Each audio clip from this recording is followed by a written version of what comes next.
Hello, everyone. This is a new episode of I Don't Care with Alexia DiStefano. If you hear in the background, my dog is here. She is this week's guest while we talk all about my horror story of filming a horror movie. And guess what? She just took something she's not supposed to have, and I'm going to take it away from her. Hi, Luna. Welcome to the show. Do you want to say hi? Say hi. No, bite. No. Abort mission. She just stole the little cushion thing that goes on top of the mic to make sure that it does not pick up too much background noise. She just ate that, so I had to take it out of her mouth. But would you like to say something again without eating the mic? No eat. Just say hi. Say hi.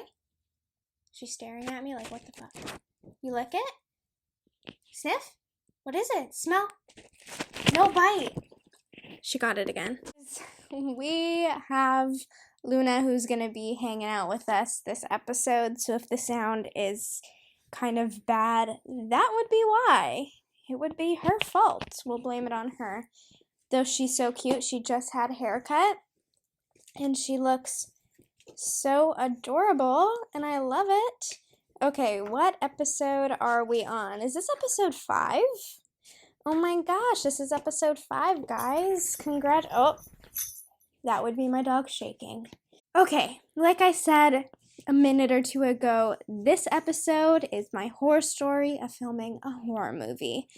Essentially, before we really get into it, I wrote a horror movie that I was directing with my classmates, and it ended I wouldn't say it ended badly, but in the middle of doing things, something happened and it was chaotic. So we'll get into all of that later. But right now, we are going to do my I Don't Care. And this week, I don't care about the book Sapiens. I don't know if any of you have read it, and I don't have it with me, so I can't tell you the author's name. But it is just the most boring book I have ever read in my entire life. It is just boring. Right, Luna? Like, I've fallen asleep so many times while reading it. It's that boring. So, yeah, I guess I don't care about reading boring books this week, but I'm also in a book club with Louisa from The 100. She plays Amori, or she played Amori. And so a part of me is like, well, you got to keep reading. And so I have only 2 chapters left to read, which I am hoping to finish within the next day or 2. So it's really boring. For me personally, though, not everybody might find it boring. I mean, it's a book about the evolution of humans and sapiens, obviously, by the title. So if you're into that kind of history, then that's really cool. I was hoping that there would have been a bit more about the Big Bang or something along with astronomy, but it really is focused on biology and I guess the chemistry of humans, which is just not something I care about. So yeah, that's my I don't care. And then I also thought that I would quickly talk about like my favorite things that I watch and stuff, because as an actor, watching TV, I feel like is part of the job. And so for me, I just finished All of Us Are Dead, which is amazing. It was so good. And I watched it, it's all in Korean, but I watched it with the dub, the ADR on top of it, and I didn't think it was that bad. I think the main thing is don't focus on the lips. Look at the eyes or something. Look away from the lips, or else it will bother you. And I didn't watch Squid Games when everybody was watching it, so I finished last night All of Us Are Dead, and I started last night Squid Games. And so far, All of Us Are Dead is better.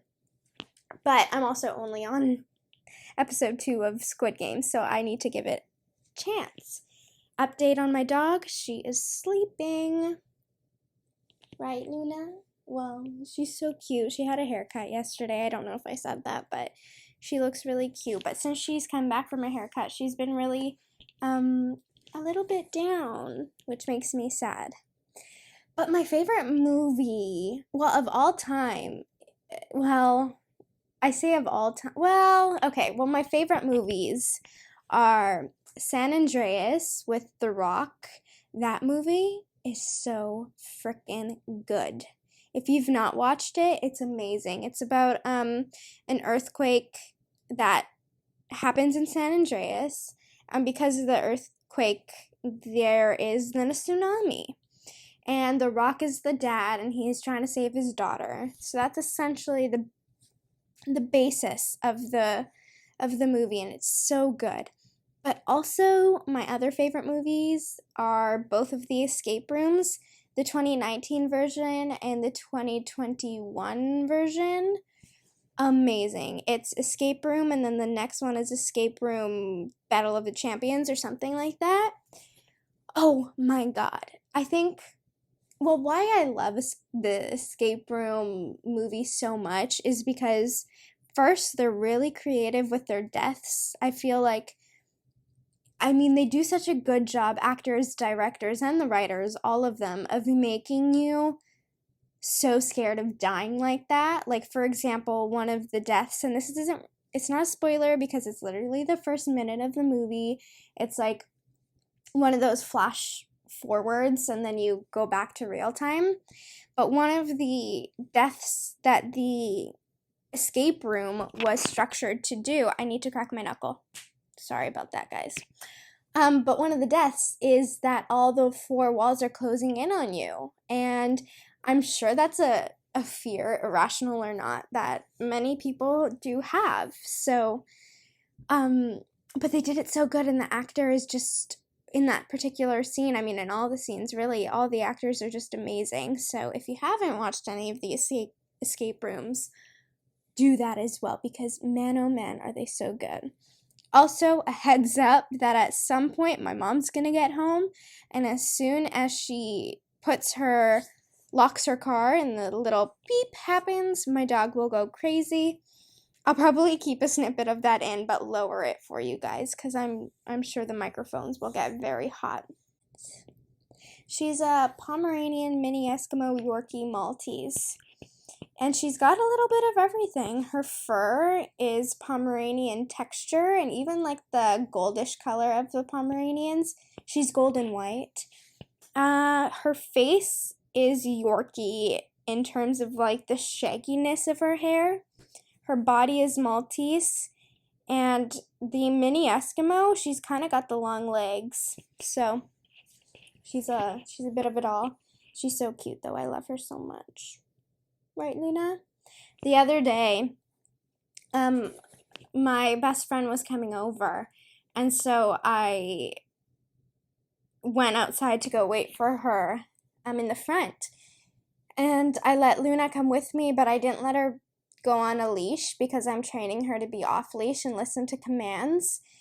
And she's usually really good, but because she saw my best friend, she was so hyper-focused on Cassie that she didn't see a car coming. And she almost got hit by a car, my next door neighbor, who I've never met. They're new. And so that was really awkward because I screamed on the top of my lungs, "Stop," at Luna. And she did, but she was like so close to getting hit, but the neighbors were driving slow, thank gosh, and stopped immediately. And I was like, I am so freaking sorry. They're like, oh my god, no, it's fine. Right, Luna, you gotta listen. So that was a scary moment for the both of us. Because, yeah, I don't want to lose her. I love her so much. But anyways, let's get a little bit into the topic of today. So, the horror movie that I wrote, is called The Inner Killer. And I guess I'll give a little premise of it. I honestly haven't thought about the movie in months, so let's see how much I even remember. So this boy named Danny, he is the main character. He's a teenager, and his mom mysteriously died a year earlier, and so did his sister. His sister actually died in a car accident while the mom was driving, which there's a funny story time with that I'll get to probably towards the end of this episode, so stay tuned for that because it might be the funniest thing ever. But okay, yeah, so his mom and sister are dead, and he lives with his stepdad, who once was a good guy, but now that, he lost his daughter and his wife is gone, he turned to drinking, and he is an alcoholic.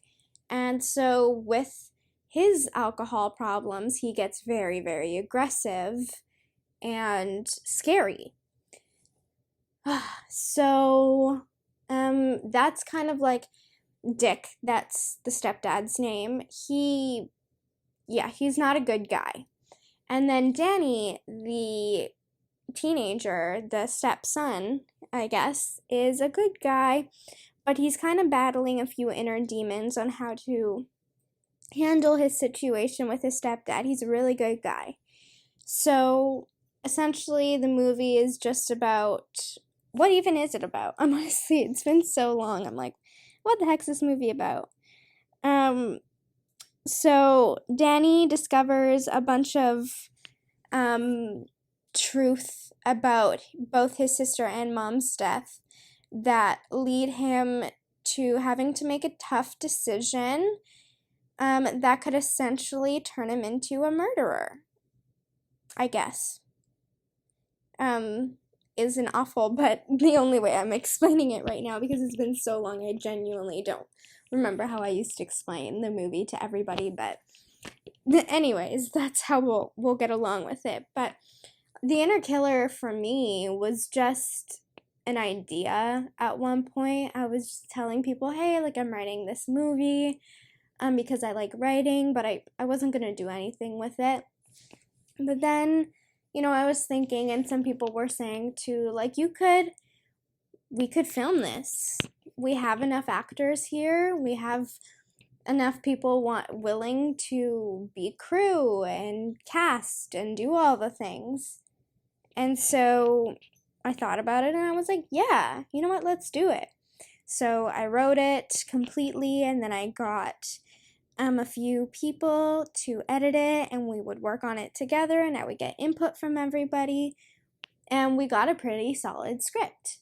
And so then it came time to think about filming, and I had casted it already and selected everybody's job in terms of crew and stuff, and so everything was organized and planned out. So now we were buying props, and I set up a GoFundMe, and we earned a bit over $1,000, which is amazing, and all of that money went towards props, food, props and food mainly, equipment, whatever, it went into all of that. And we would do Zoom call meetings to discuss, the updates on everything during Christmas break. And we would meet together as well at the school and have meetings there to talk all about everything. And we had days set that we were going to film. We were going to film 3 days over a weekend. And pretty far. It was a far location because it was a free location. And so I guess let me kind of set this up in a way that I can then talk about said person, which, okay, I'm going to call the main guy that I'm talking about Bill. So we have Bill. Bill is playing Dick, who is the stepdad, the bad guy of the story. He also is a lighting guy in real life, and he's worked on real sets, union sets, and something about union workers working on non-union productions essentially is chaotic and um stressful because they have such a way of no, things must be done this way or things must be done this way, or if they're done this way on a set it wouldn't be allowed, and it's like, sure, but we're also pretty freaking low budget here, and we're not basing it off of the union, we're basing it off of the resources that we have, and things like that. So anyways, when it came to buying props and all of that, we had to work within this budget. And I did. But Bill wanted to buy more. He wanted to buy all this lighting equipment.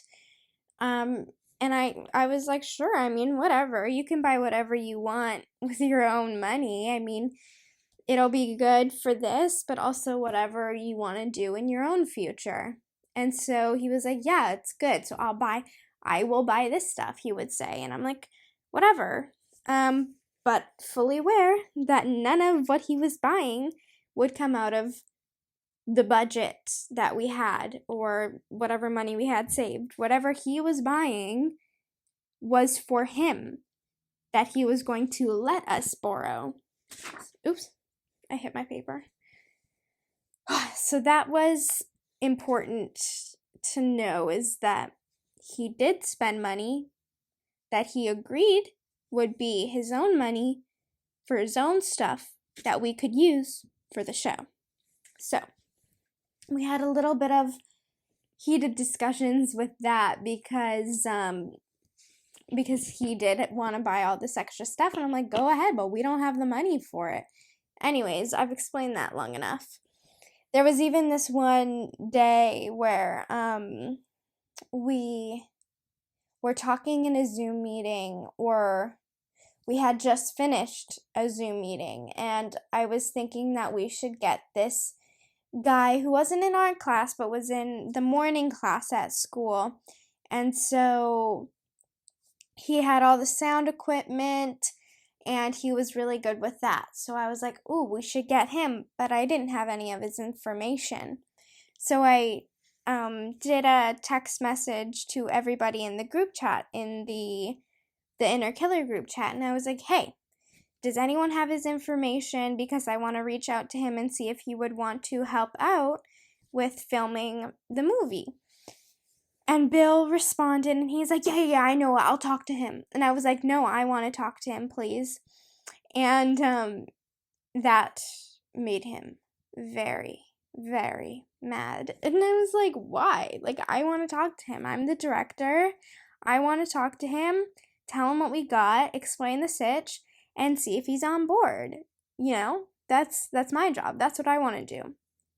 And he was just mad at me that I said no to him, and that, you know, he's trying to do me a favor and get this guy. And so anyways, I just found his Instagram account by looking at, you know, people that were both friends, whatever. So I found him myself. I reached out, but Bill was so mad at me that he sent me these voice messages being all rude and whatever, and I just ignored them, and then he didn't talk all day, and I was like, oh my god, I just need like information about the movie.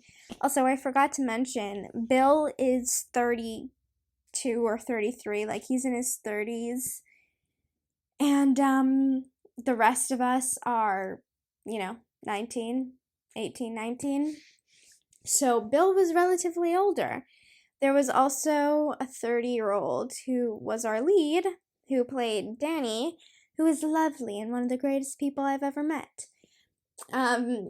So yeah, that just gives reference, because Bill sounds very immature, and he is, but he's also 32.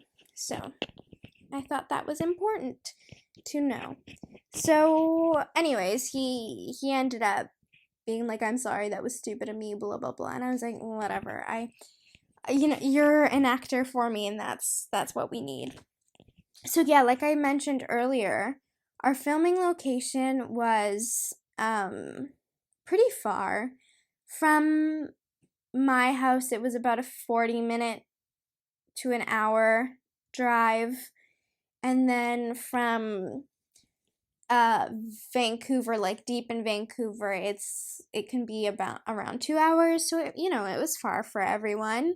We met at my house, loaded up all the cars with all the props, food, equipment, whatever, and that was in the afternoon, later afternoon after we all finished class, and then we were on the road. But anyways, to take it a step back before we get to the actual filming weekend, me and Bill went to go scout the location a couple weeks earlier, and like I said, it's a far drive, and I met the owners of the house, which are Bill's friends, and the house was perfect. Everything looked great. I was envisioning how everything would look, and I was really excited.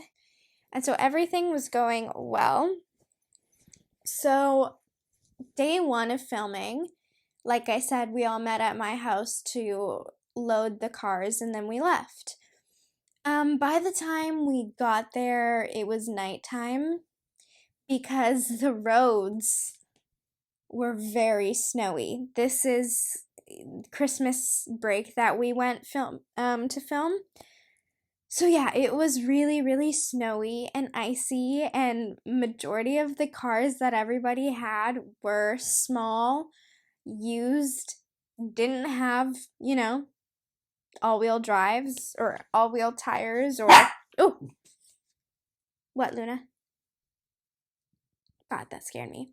They didn't have snow tires, so we were nervous about that. And Bill was mad that everybody was taking so long, but he had a massive truck, like a big, big truck. And everybody had these little dinky cars with, again, no snow tires. So yeah, everyone's gonna drive slower and be safer than you in your massive truck that isn't going to slide off the road. So anyways, we get there at night, and we unpack everything into the house. We organize. Pretty much we only unpacked that night and set up a little bit for the morning to come. And the plan was that 1 or 2 or 3 people would sleep at the house, the filming location. And then some of the girls would come back to my house and sleep here. And what had happened was Bill said that he would, check with the owners of the house and make sure that it was okay that, people slept there and whatnot. And every time I would ask, he'd be like, oh, yeah, they wouldn't mind. They won't mind. And I'm like, but can you ask and make sure? And he's like, yeah, I'll do that. I'll ask. And so every time I asked, he was like, yeah, they're fine with it. And I'm like, okay, cool.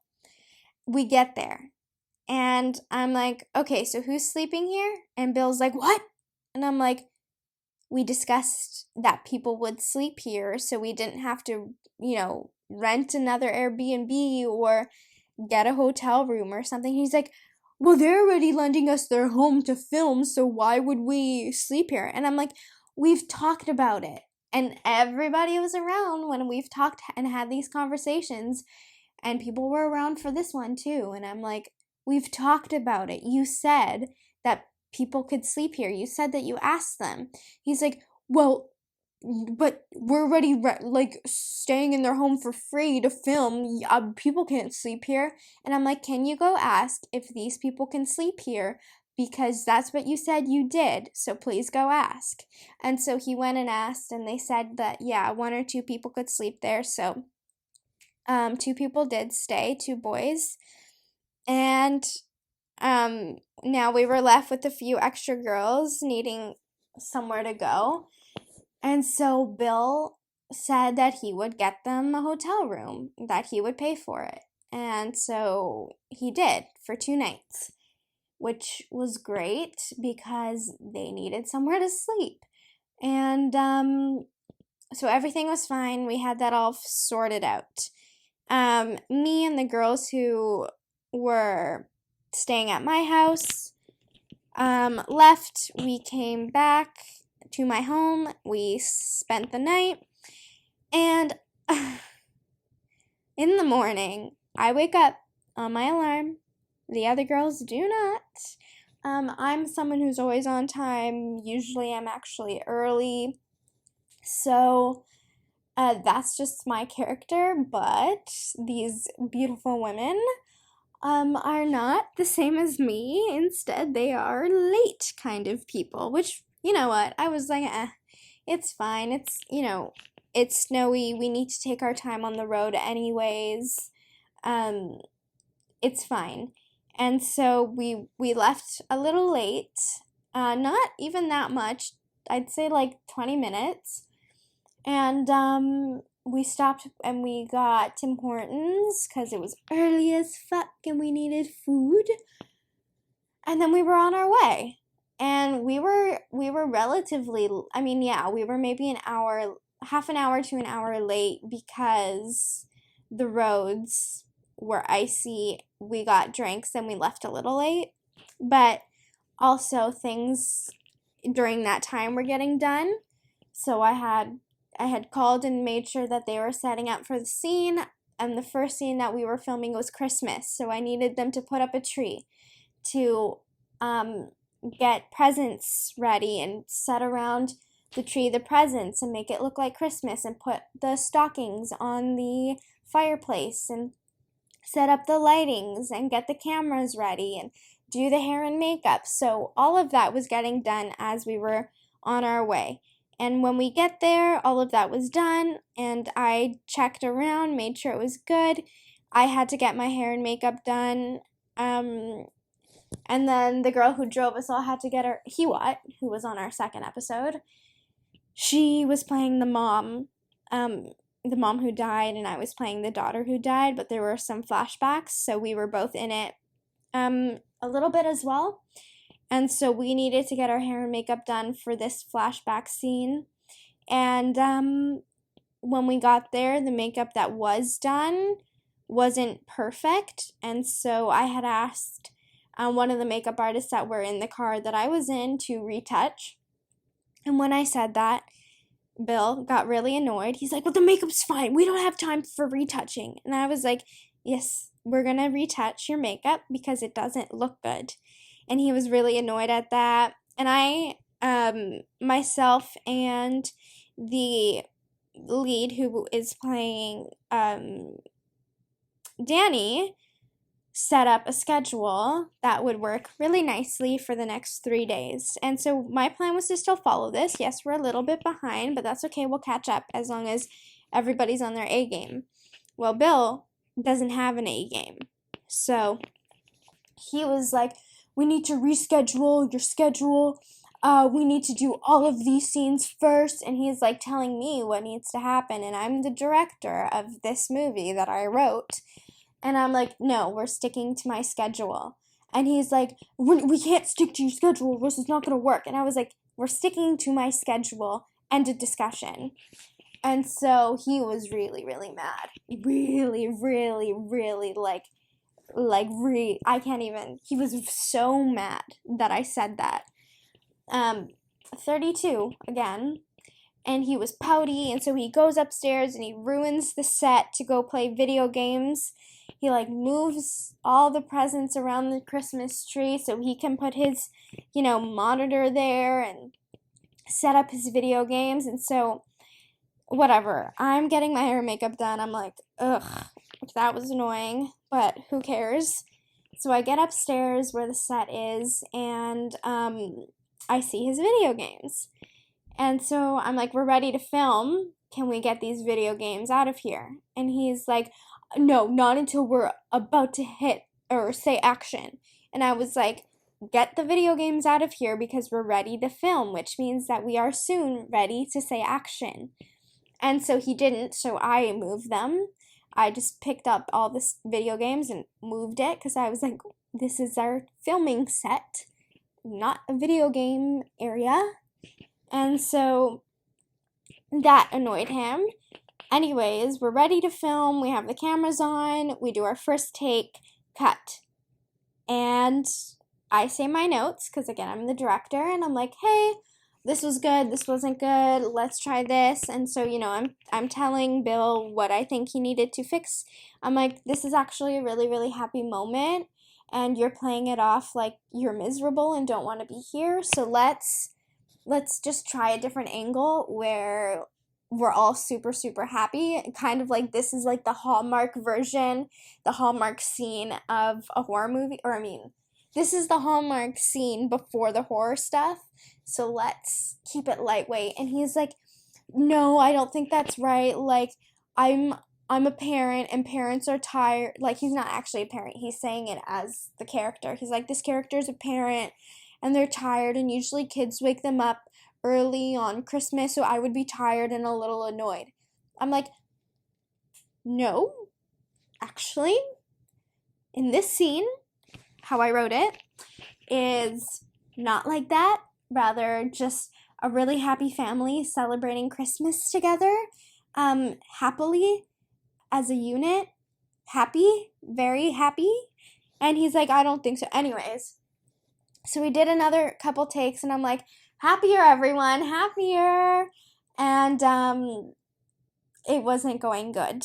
And this is the first scene because he's not taking direction, because he's being stubborn with how he thinks the direction should be. And I'm like, ugh, it was so frustrating. And, the biggest thing that I take away or took away from the whole situation, which we'll get to, I'm not even done half of it. But the main thing is it's just misogyny. I'm a girl, I'm a woman, period, telling him, what to do, and I'm young. But my role is superior than your role. A director is essentially the boss. And so that was my job, was to direct everyone. And everyone said I was doing a good job. I wasn't even that bossy, but I also don't have a problem with telling someone what the heck is up. And I had no problem telling him to get his shit together because he needed to get his shit together. So anyways, then we filmed the wide shot with everyone in it, and then we needed to film the coverage, which is close-ups of everyone. And so we start with my close-up, and then we go to Bill's close-up, and then we do Hiwat's close-up, and Callan's close-up. Callan's playing Danny. And so we do those close-ups, and boom, scene 1, done. It was not good, but it was done. And so we were then switching location and resetting the set into a new room and setting up the lighting and everything for that. And while we were doing that, Bill went to the washroom.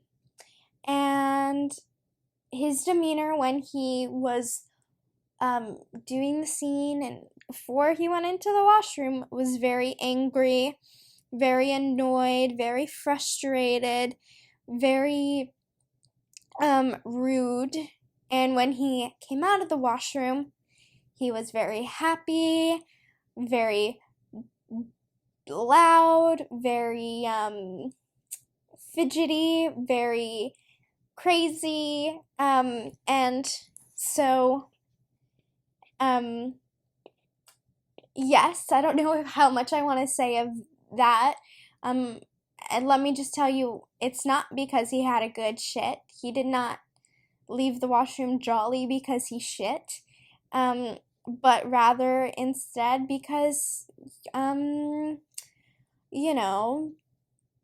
there are certain things in life that can change people's full demeanors. And so, anyways, he snorted cocaine. I'll just be blunt with it, which was one of my rules. I had a few rules on set. No drugs, no drinking, no fooling around, no misogyny. I was very clear on that. Those were really my only rules.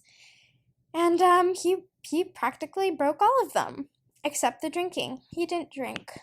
And so anyways, when he walked out of that washroom, he was a different person, and everybody picked up on that. And that was annoying for me, but I was too busy getting ready to film this scene between Hewat and Callan. And that's where my focus was to get that done and that right. And so we were working on that, and we were in a bedroom, and they were in the living room. Bill was in the living room, and he was really loud, and he set up his video games again, and he had it on a loud volume. And so I exit, and I'm like, hey, sorry to bother you, but we're filming a movie, and we can't have your video games playing because it's loud. And he was giving me attitude about it. Well, blah, blah, blah, blah, blah, blah. And I'm like, just lower the volume. And so I go back inside, and he's just talking on the top of his lungs. And he's just so loud that it was taking forever to record these scenes because we needed quiet on set. And I wasn't getting quiet on set. And so I walk out again, get mad again. Not even get mad. I'm just like, hey, we're trying to film. Turn it down or turn it off. Come on. Nothing, just rudeness back. And then, go back in there. He's loud again. I walk out. This time he just left the video games there, and he, I guess, went out to smoke or something. And so I turn off the video games, and I move it, and then when he came back upstairs, he's telling me that I broke it, and that it doesn't work anymore, and that all his stuff is deleted. And first of all, no, it wasn't. Second of all, I know how to turn off a damn PS4, so relax. And he was just being very rude and trying to blame me for something that I didn't do. But I was like, dude, just stop. Like, what are you doing right now? Stop.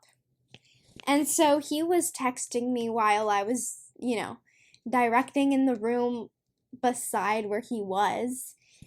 And he's like, I don't appreciate your attitude. And I'm like, I don't appreciate your attitude. I'm just trying to work, and you're making it very difficult to do. So please just listen to me, and all will be good. And he's like, well, I don't know who you think you are. You put on the director role, and you're this just whole different person. Everybody's saying it. And I'm like, okay, I'm just, directing, because that's what I'm supposed to do. I'm just telling you what to do in the scene and how I want the cameras and the lightings to be. Gosh. Anyways, he was just going on and on and on and on and on about how awful I was and blah, blah, blah, and just how, whatever. And so I'm like, if you want to talk like this, go somewhere else. And what I meant by that was, if this is how you're going to talk to me, go talk to somebody else about that. But what he took that as was, literally go somewhere else, like physically go somewhere else. And so he got really mad at that, and he left. He went in his truck and he left. Well, he didn't leave. He just went in his truck and stayed in his truck. And and so we finished that scene that we needed to do, but we needed new batteries, or we needed one more battery so we can just run everything smoothly and never have to stop filming because of a battery shortage or anything. So what had happened was I got Hewat and the sound guy to go to Best Buy or wherever was close to get a new camera battery, so that we had 4, I think 3 or 4, so we were on a rotation of them when the other ones were charging. And so they left. So we had dinner. Bill was really, really mad at me because of God knows what. And I was very frustrated at him for doing drugs on my set, for not listening, for being very loud, for acting very immature. He was very mad at me for being late and not changing my schedule. And anyways, so the tension was in the air. And he kicked all of us out of the house, his friend's house. And so Callan, who plays Danny, was trying to talk some sense into him, hey, I get it. But we all spent so much money to be here. We all sacrificed time. Let's get this done. It's good for all of us. And he was very adamant, no, you guys have to leave. So then then Hewa and the sound guy came back, and they were all happy. And I go, actually, no, it was really funny. They wanted to prank us. So they came upstairs and they're like, guys, we couldn't get a camera battery. We don't have any other ones. And I go, oh, that's good. We don't need it anyways. And they're like, what? And I'm like, we got kicked out. And they're like, oh, see, now you're pranking us. We're pranking you. We have a battery. Let's fuck off with the pranks. And I'm like, I'm not pranking you. We actually really did get kicked out. And so, yeah, we had about an hour and a half to finish filming the scene that we were filming, and to pack up and leave. And we do. We pack up, we get all of the stuff that's ours, we leave everything that's Bill's, we clean the kitchen, we clean everything, we pack up, we finished filming that scene, we got everything, we cleaned, everything was good, we were out of there. Callan went back in before we all left to talk with the owners, make sure that, the condition that we left everything in was good. They're like, yeah, can you just help us move this couch back? And Callan did. All was good. They said, perfect, you guys are good, thank you. And we left. Now, Bill, at some point, because this whole time he, stayed in his truck. When we drove past his truck, he was passed out. And apparently, whenever he woke up and went back to the house, he texts me and he's like, the condition you guys left the house in was unacceptable. It was just absolutely disgusting. Everything dirty, everything left there. And I'm like, everything that was left is yours. We cleaned all of our mess. You're just needing to clean your own mess. We talked to the owners. They said we left everything nice. So whatever you're going off about, I don't want to hear it. And on the car ride home and practically that whole night, he was just sending me long message after long message after long message, just being so ruthless and disgusting and gross and whatever. And I ignored it. I didn't respond.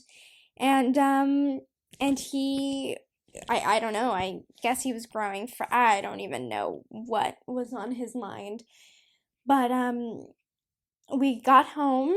And, I was telling my mom all the drama, and she's like, oh my God, this is disgusting. And the girls came over to stay that night as planned. And, I'm reading everyone the messages that he was sending. And then we went to bed without responding. And in the morning, I woke up with a bunch more messages. And so I had responded with one message, just being I was nice. I wish I saved the text messages to read to you guys, but I didn't. But I don't know. Anyways, I just said, I don't even remember what I said, but it was something just like neutral. And he didn't like it, so he went off and off and off and off and off, and then I broke, and then I was like, you know what? No, you don't have the right to say that I was unprofessional, that I was this, that I was that blah, blah, blah. I was like, you came onto my set with this awful attitude, which whatever. If you want to have a bad attitude, who cares? But it was the fact that you then broke all my rules, especially the drug one, that you were being loud, that you were being disrespectful to not only me, but everybody on set, that you were throwing temper tantrums because I didn't listen to your directions, because you're a union worker and have experience, because I was figuring out my own stuff and doing what I wanted to do, which was right for me and the movie. Anyway, so I was like, you were the one who acted extremely unprofessional. You were the one who was acting immature. So if you want to come off on me, go off. But I have shit I can say right back to you. And so I went off, and then he went off, and then long story short, I was like, hey, you have my chair that I need, which was one of our big props that I had got. It was too big to fit in any of our cars, so I'm like, you have this, and you left your wheelbarrow at my house, so can we do a trade-off? And he's like, it's illegal to hold other people's property hostage. And I was like, what? I'm like, I just want my frickin' chair back, and you could get your wheelbarrow back when you come and give me your chair. And he's like, I'm gonna call the police on you for holding my wheelbarrow hostage. This is illegal. They're gonna read the prints. And I'm like, what? I'm like, oh my god, it is not even about your fucking wheelbarrow. I'm just asking for this chair back. And he's like, well, you can't have the chair back. And I'm like, well, then you can't get your wheelbarrow back, and you're not allowed on my property. And he showed up to my house, and he's like, no, I'm coming to your house, and I'm gonna come get my wheelbarrow. And I was like, fine, come get your wheelbarrow, but can you take these 2 chairs that you found and brought to my house? Because he found these other 2 really ugly, like, big chairs.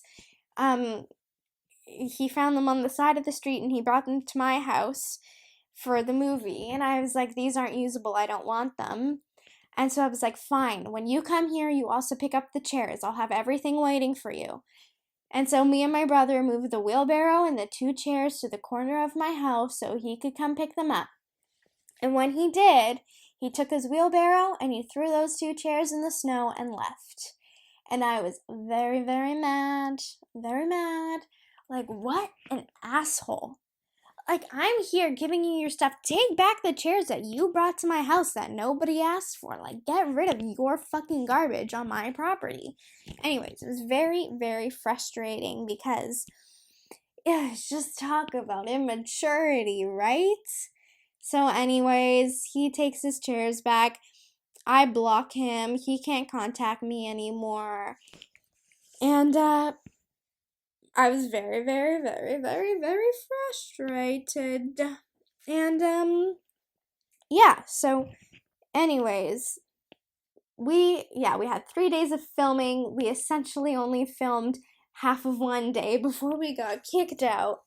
And then, when we got back to school, one of the office women, who is like the student coordinator, talks to me, and she's like, so I heard all of this went down. And I'm like, well, I don't know why you and I need to have a conversation about this. This happened off school campus and has nothing to do with anything, because I promise you I will not bring any of the drama here, and it won't affect my work. So we don't need to talk about it, because I'm not going to let it affect me here at school. And she was like, she wanted more information, I could tell, but I was like, I am not going to talk about it. No, no, no. And she's like, fine, as long as you say it's not going to bother you at school, good. And then she's like, but come the day you graduate, that's when you can actually hear my real feelings about this. And I could tell that she was so on his side about the situation, which is so annoying, because I just wonder the information that he went off and told people. I mean, he really thought I was the devil. He was like, the way you were acting was so awful. It was just, I'd never seen anybody act so horribly before. Like, as if I was doing something. Anyways, I wasn't, and everybody involved can testify that I was not acting any differently, that I was, whatever, it doesn't even look a woman being a little bossy because that's her job description does not make her a bad person. And if you think it does, then let me be real with you. You're sexist, and that's just the way it is. And that's what I said to him. And he didn't like the honesty. And if you can't handle the honesty, then I don't know what to say to you. But it's just I can be blunt, and that's just who I am. And if you don't like that, okay, then get the fuck away from me. So that's just kind of my feelings towards him. I was like, get the fuck away from me, you 32-year-old creep right now. So, yeah, and then, I never talked to him ever again, still to this day, and that's the way it is. He also went around telling everybody that I owe him money for the lighting and for the hotel room, which I don't, because he was very clear with me and everyone else that it was out of his pocket. And he's like, and you're not even grateful for it. I didn't even get a thank you. And I was like, I said thank you many times, but also I don't have to say thank you for you spending your own money on lighting for you. That's just not something I gotta do, but I said thank you anyways. I'm like, how much, do you want me begging on my knees, thanking you, kissing your toes? Because that's just not gonna happen ever with nobody. No one's gonna do that.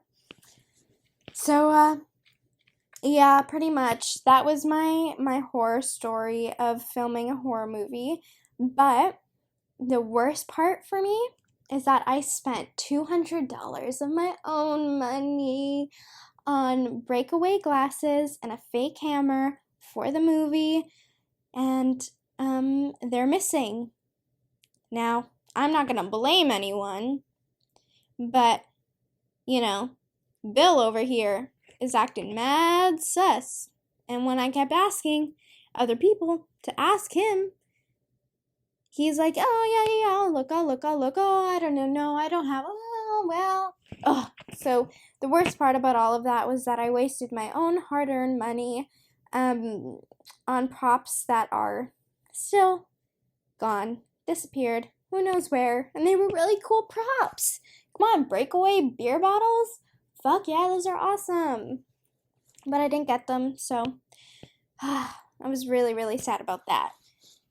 I'm sure I'm missing a bunch of the story, and I'm sure that maybe some of it didn't add up, or it was December, and it's, almost August now, so it's been a while, and I made sure to block most of it out of my memory because it was just so frustrating to go through that I rarely like to think about it again.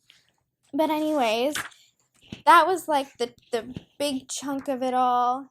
I'm sorry if you guys came into here expecting an actual horror story of mine to be like paranormal or something like that, but no, this was a horror story. This was a real horror story. Spending so much money, putting so much time and effort into something, and so much love and passion into it, and getting that love and passion from almost everybody else involved, and then just having one person ruin it for everyone and waste all that money and waste everyone's time and just being so rude and disrespectful.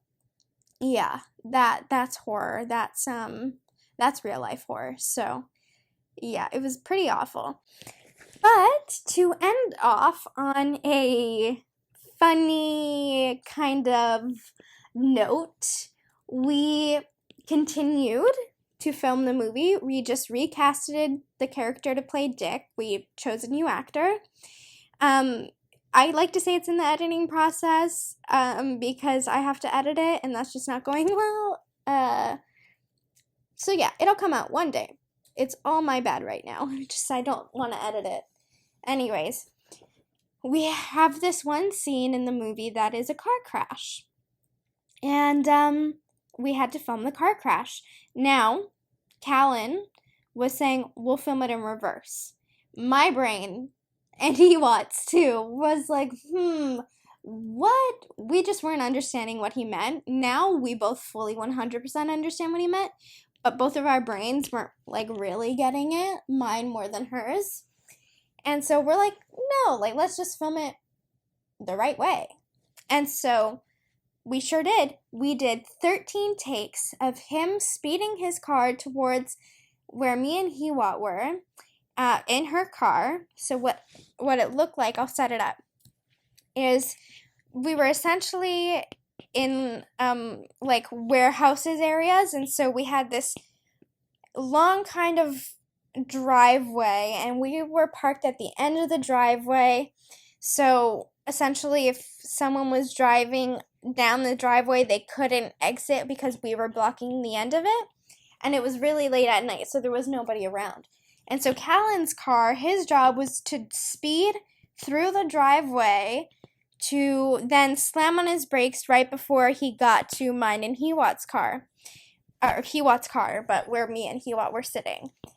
And so I was filming inside the car through the window, filming Callan speed up and stop. And like I said, we did this 13 times, everything good. And we were doing one more time because we were feeling good. And we're like, last time, we've got this. And so Callan speeds. He says he got distracted by someone driving by or something, and he slammed on his brakes too late and slammed right into me and Hiwat in her car, and her whole side window, the passenger side where I was sitting, smashed, gone, glass everywhere. It was a total mess. I'll add the sound of us getting hit right here. Yeah, we're like, are you doing street racing? No. Well, it smells like burnt rubber. We wish. Ready? Okay. And action! It's like, I wish it was that. Yeah, honestly. Oh no. Pretty crazy, huh? It was pretty wild. But her car's fixed now. Everything's good. The footage actually turned out really nicely. So we at least we got that. But poor car, her poor Pontiac, it took the fault. So yeah, that's the inner killer, and that's everything to do with that disaster. We had some really amazing memories filming the inner killer though, and Bill ruined it for himself. He didn't ruin it for all of us, he just ruined it for himself. So I'm not mad about it. Anyways, I do want to say before I end off, next week, I'm so, oh, my mom's home. Ready for this loud barking, Luna's?